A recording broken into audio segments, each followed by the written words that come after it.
Donc j'aborde à présent la deuxième partie de ce cours sur la décision démocratique, après avoir examiné la notion de décision dans toute sa généralité. Je voudrais examiner les raisons pour lesquelles il est si difficile en démocratie de décider. Pourquoi la décision pose un problème spécifique qui met en péril, encore une fois, l'équilibre entre le démos et le kratos. C'est vraiment le cœur du problème, la liberté du démos et la capacité de décider qu'il peut avoir sont les éléments qui supposent un équilibre extrêmement difficile à trouver, toujours mis en cause, toujours instable. Et il faut vraiment que nous autres citoyens des démocraties ayons une conscience aiguë de cet équilibre instable et cette difficulté à trouver la bonne harmonie entre les deux éléments. Alors, je voudrais évoquer 4 éléments qui posent problème en démocratie en matière de décision. Il y a d'abord 4 tentations qui font que, d'ailleurs, naturellement, spontanément, le citoyen de la démocratie que nous sommes est disons, rétif à cette idée de décision qui, encore une fois, signifie trancher. Première tentation, c'est la tentation de l'indécision, de la non-décision. Elle est très profonde en démocratie parce que la démocratie apporte l'image, l'idée, c'est là la démocratie au sens, si vous vous souvenez du premier cours tocquevillien, d'une vision du monde. La démocratie a essentiellement une vision pacifique du monde. Elle vise non pas la guerre, qui est la valorisation aristocratique. L'aristocrate veut mourir à la guerre, c'est vraiment ça, la belle mort, la mort héroïque. L'aristocrate est très malheureux quand il n'y a pas de guerre à se mettre sous la dent, parce qu'effectivement, toute perspective de grandeur va être, d'une certaine façon, impossible. À l'inverse, pour le démocrate, la guerre est une tragédie, parce qu'il est dans une logique d'égalité, de pacification, de recherche du bien-être. Et donc cette guerre est forcément néfaste. Or, je le rappelle, décider, c'est trancher dans le vif du réel, caedere en latin, couper, scheiden en allemand, on tranche. Et donc, il y a un élément de violence dans la décision. Et d'ailleurs, on le voit très souvent quand une décision nous est défavorable, quand, par exemple, un étudiant reçoit une note qu'on ne comprend pas, eh bien, on se sent véritablement agressé par ce qu'on perçoit comme étant une violence, peut-être injuste aussi, mais une violence à notre égard. Donc, grande difficulté à ce fait de trancher, d'arbitrer, comme on dit, et donc la tentation est grande de ne pas décider, de ne pas trancher. C'est le premier élément de l'indécision. Deuxièmement, toujours dans cette idée d'indécision, pour décider... comment le dire ? La connaissance est souvent l'ennemi de la décision. La connaissance est l'ennemi de la décision parce que plus vous connaissez le réel, plus vous connaissez la société, plus vous êtes apte à identifier les conséquences fâcheuses, néfastes de votre action. Or, nous connaissons très bien la société.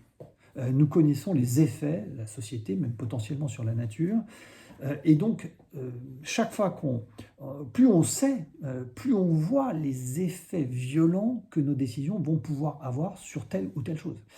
Imaginons que la France doive aujourd'hui faire les grandes décisions, prendre les grandes décisions sur l'aménagement du territoire, c'est-à-dire tracer des routes, créer des barrages, créer des kilomètres de chemin de fer. Il est clair que ce serait tout à fait infaisable parce que nous connaissons les conséquences. Nous savons très bien que, par exemple, sur la biodiversité, une route, un chemin de fer, ce n'est pas l'idéal.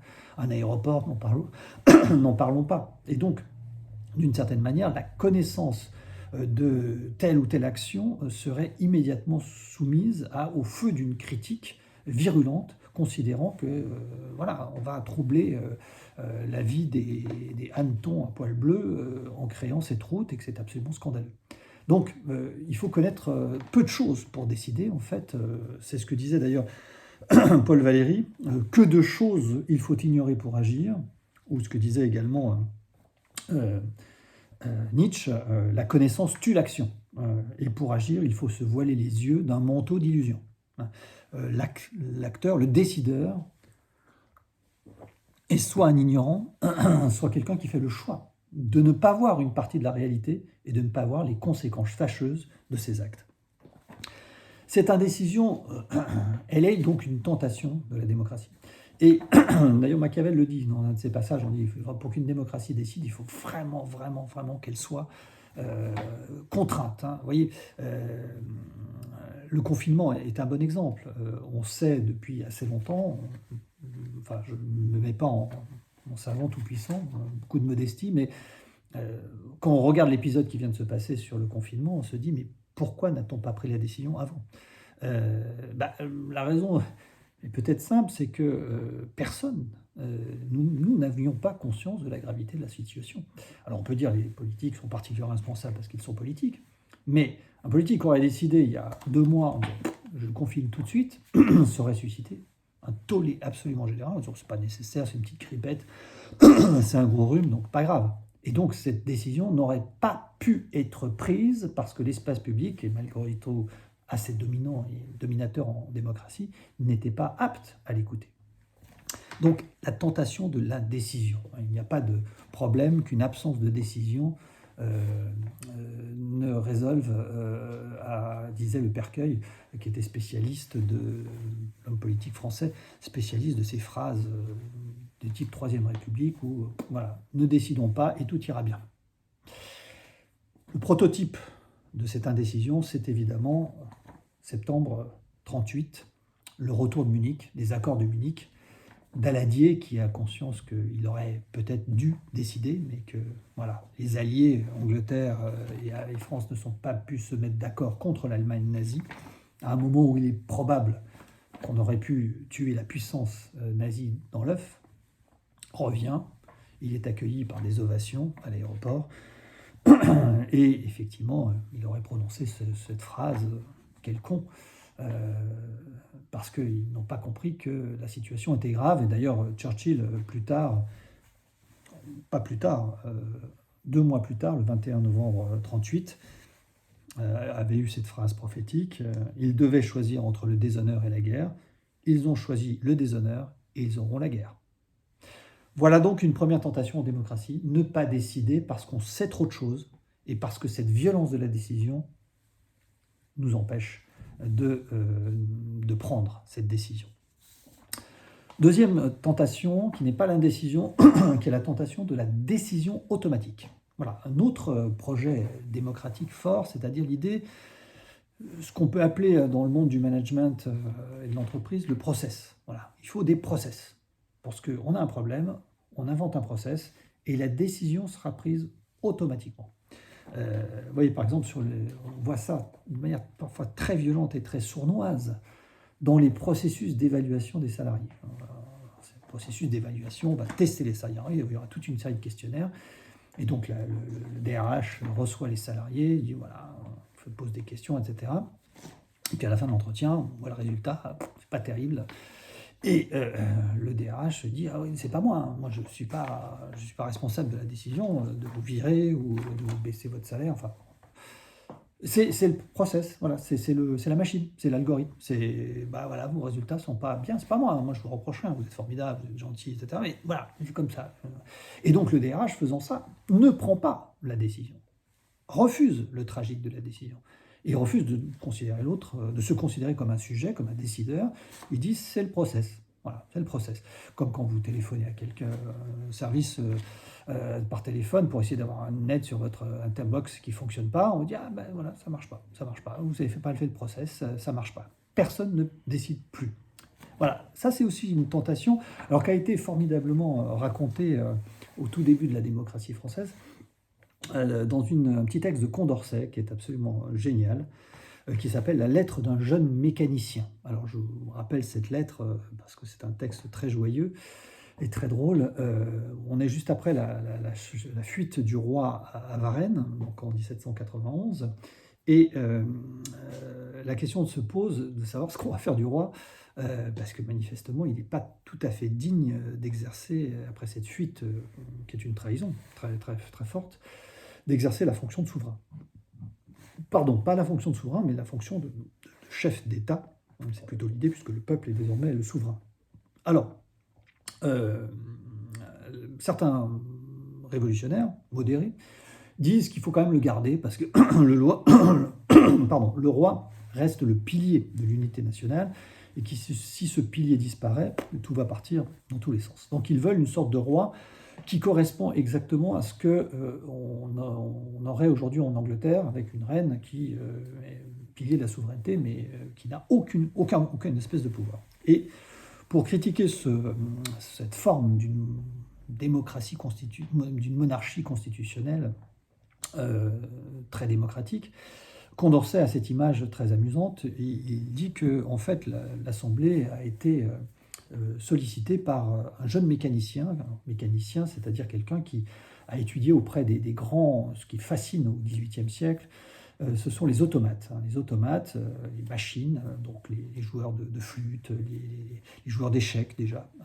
avant Deep Blue, et donc ces automates, et il propose à l'Assemblée de faire un roi automate. Voilà. De faire un roi automate qui ferait sa prière, qui signerait les décrets, et qui serait une sorte de machine. Et il dit d'ailleurs, on pourrait aussi envisager une cour automate. Et si on y réfléchit, c'est formidable, parce que ça coûterait beaucoup moins cher qu'une cour réelle. Et en fait, ça ferait plutôt mieux le boulot. S'il y avait des changements, par exemple, si on envisageait de changer de religion, bon, il suffirait de... Alors, je ne dis pas...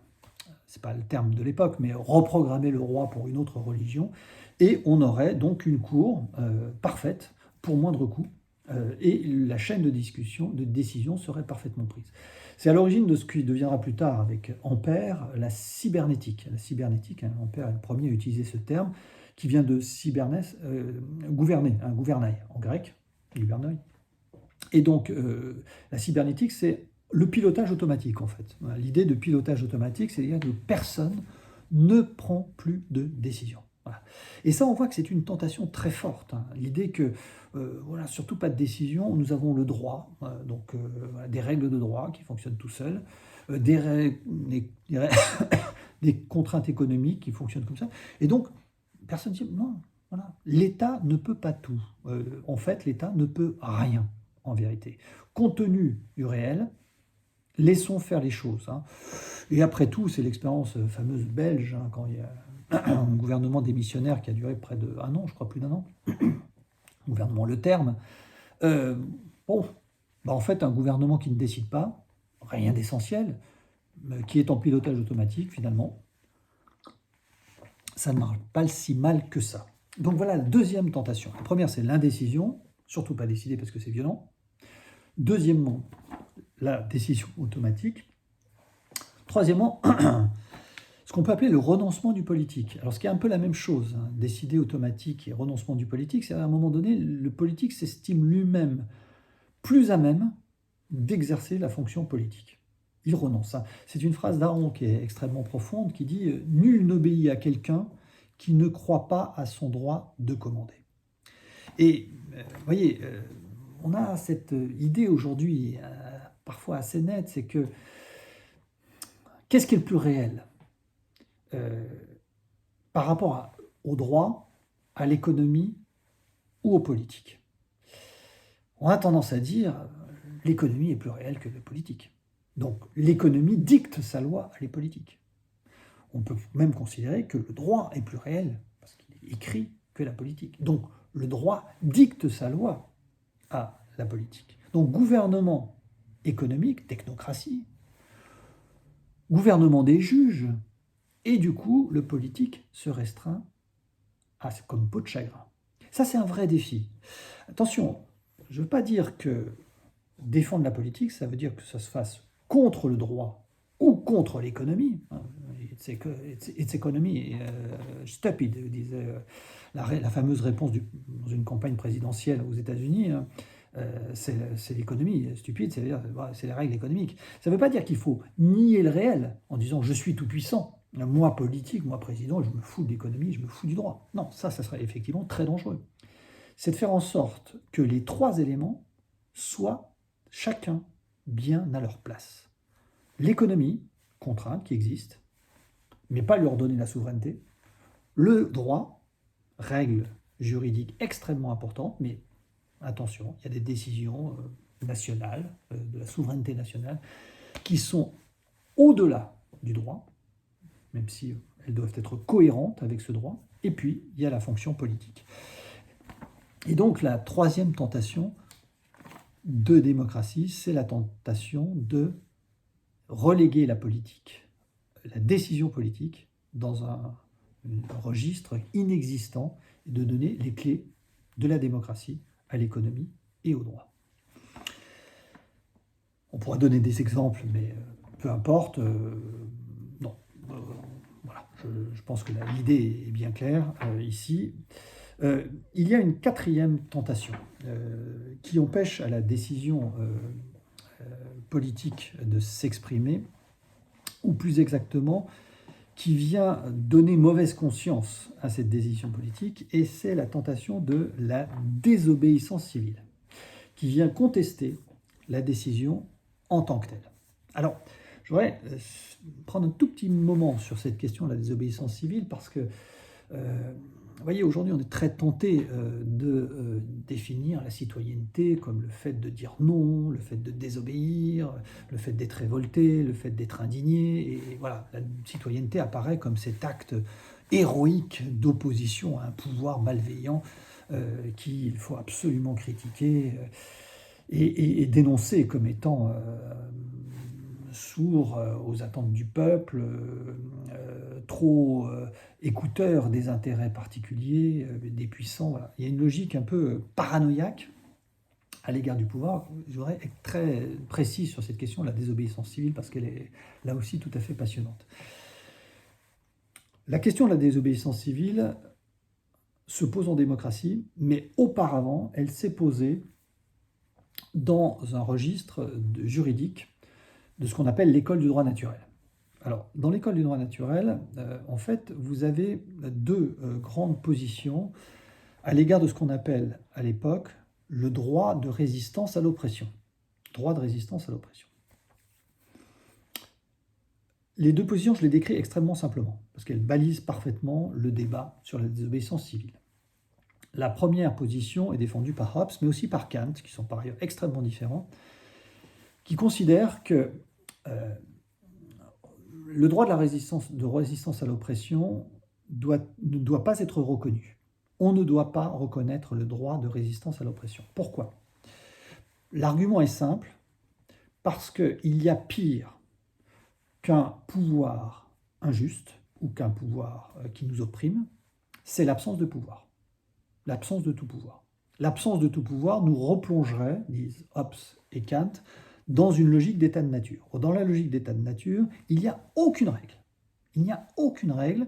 Et donc, d'une certaine façon, l'intérêt d'un pouvoir, même injuste, c'est qu'il reste soumis à un certain nombre de règles qu'il se donne à lui-même, des règles qui peuvent être scandaleuses. Et donc, nous n'avons pas à reconnaître le droit de résistance à l'oppression. Alors, ça ne veut pas dire qu'il ne faut pas résister à l'oppression. Attention, la différence est plus que notable. Mais nous n'avons pas à intégrer dans la loi le droit de résistance à l'oppression, parce que ça voudrait dire que la loi n'a aucun sens.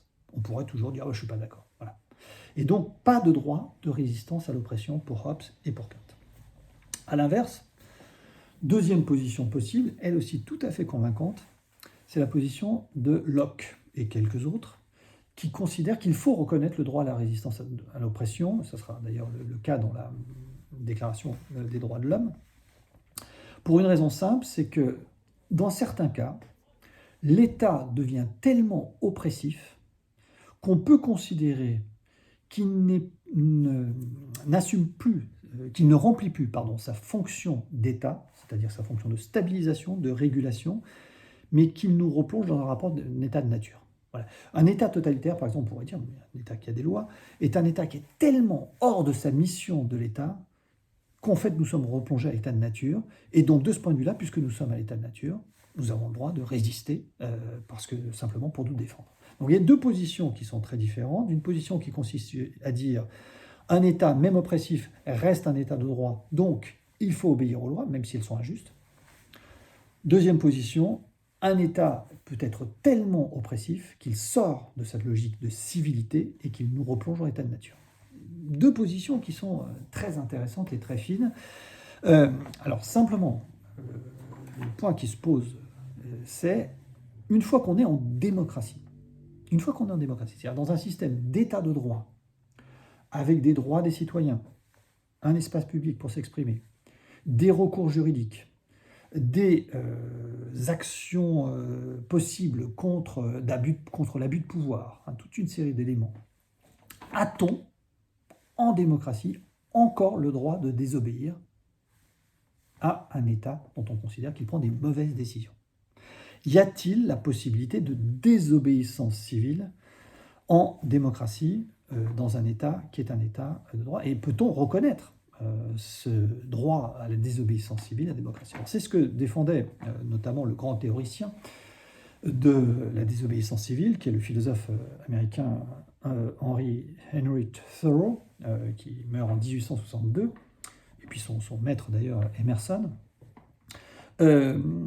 qui écrit notamment cet ouvrage, Walden, La vie dans les bois, fameux, et qui, lui, défend l'idée que précisément l'État fédéral s'est engagé dans la guerre contre le Mexique à l'époque, a pris des décisions sur la question de l'esclavage qui paraissent totalement abjectes, et donc il dit j'ai un droit de résister à sa loi, même si elle est majoritaire. J'ai un droit de désobéir civilement, je ne veux pas payer mes impôts, parce que ces impôts servent potentiellement à cette guerre contre le Mexique que je n'approuve pas, et mes impôts peuvent servir aussi à justifier ou à cautionner en tout cas l'esclavage que je n'approuve pas. Donc j'ai le droit, sur les questions essentielles qui engagent ma conviction personnelle, de résister à l'oppression, de désobéir civilement et de me mettre à l'écart de la communauté qui prend des mesures tout à fait scandaleuses. Alors, la question et l'enjeu, c'est de savoir si cette désobéissance à l'oppression, cette désobéissance civile est une liberté ou un principe de la démocratie. La différence n'est pas anodine. Est-ce qu'on peut considérer que c'est un principe qu'il faut reconnaître et que chaque citoyen peut désobéir quand il le veut? Alors évidemment, on voit le grand danger de cette affaire. Parce que chacun est renvoyé à sa propre subjectivité, et d'une certaine façon, je peux personnellement trouver absolument scandaleuse, par exemple, le fait qu'on m'impose d'enseigner Heidegger comme philosophe au lycée, enfin m'imposer, en tout cas qu'on le mette dans les programmes, alors que Heidegger est un philosophe nazi, et donc je me dis, j'ai le droit de désobéir et de considérer que voilà, je m'oppose à ces programmes qui comportent l'indignité d'enseigner Heidegger, qui est un philosophe nazi, dans les programmes. Et donc on voit qu'on renvoie chacun à sa subjectivité et que le risque est très grand de donner à tous les citoyens, sur tous les sujets, absolument tous les sujets, une sorte de petit droit de veto personnel qui potentiellement pourrait produire l'éclatement, la fragmentation, l'archipélisation, pourquoi pas, de toute la collectivité humaine.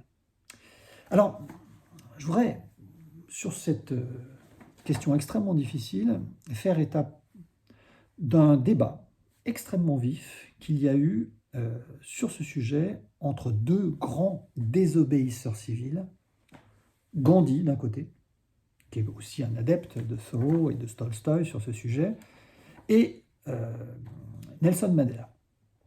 Et je dois dire qu'en les confrontant, je trouve la position de Nelson Mandela beaucoup plus puissante et beaucoup plus courageuse que la position qui a été défendue par Gandhi. Et d'ailleurs, Mandela critique très fortement Gandhi. Je voudrais citer ce passage du Long chemin vers la liberté, où Mandela défend une thèse opposée sur la désobéissance civile à celle de Gandhi sur la question des principes.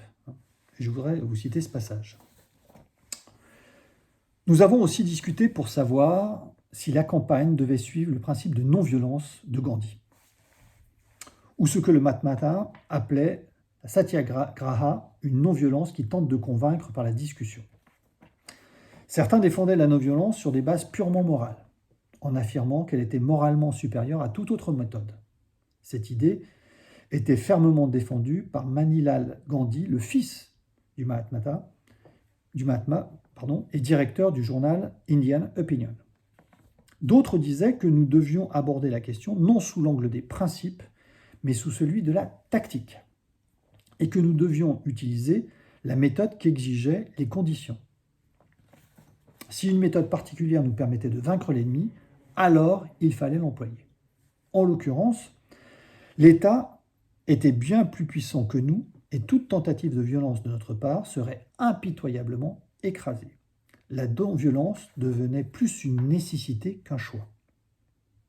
La non-violence devenait plus une nécessité qu'un choix.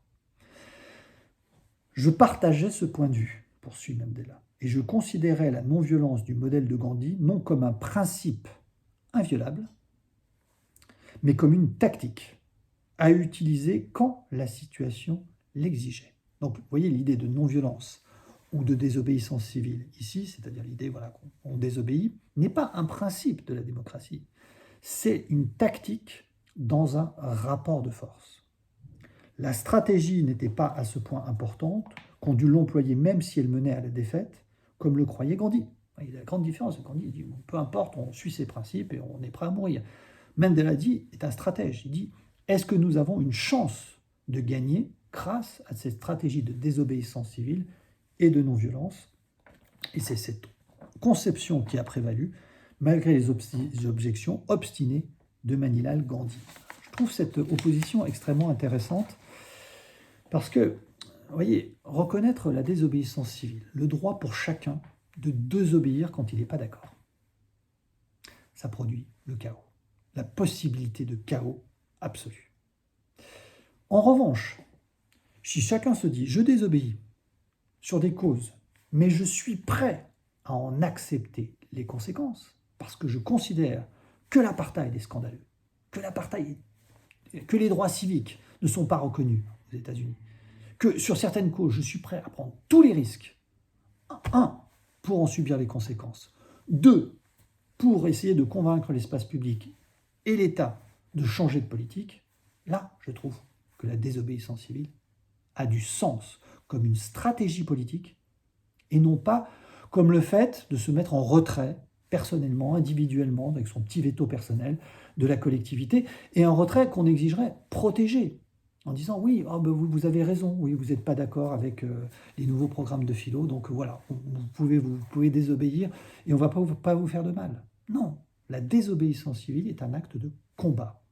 Et il faut savoir si nous sommes prêts à en accepter toutes les conséquences. Là, je trouve que c'est quelque chose qui a du sens. Et effectivement, dans l'Afrique du Sud de Nelson Mandela, quand on relit aujourd'hui encore les lois sur l'apartheid, on a le sentiment d'une abjection totale. Et là, effectivement, le rapport de force, on a l'impression, je reprends l'argument de Locke, on a l'impression effectivement qu'en l'occurrence, avec de tels principes, l'État qui est censé protéger les citoyens ne le protège pas, et qu'on est ici dans une logique d'état de nature, d'abjection absolue, où le droit est totalement tordu, totalement dénué, privé de tout sens, et dénaturé. Et donc on retombe dans l'état de nature. Donc il est légitime de lutter, mais pas en étant protégé, en disant oui, vous avez le droit, de lutter au sens strict du terme, d'entrer en guerre et d'en assumer les conséquences, c'est-à-dire potentiellement le risque de perdre, le risque d'être emprisonné, le risque d'être tué. Oui, là, c'est de la désobéissance civile. Tactique, non principe. Alors, le point ici, vous voyez, est tout à fait important. Je résume dans ce deuxième moment les éléments qui rendent la décision si difficile en démocratie. L'indécision, c'est-à-dire la tentation de ne pas trancher, parce que tout tranchage, si je puis dire, est une violence, et on en connaît les conséquences.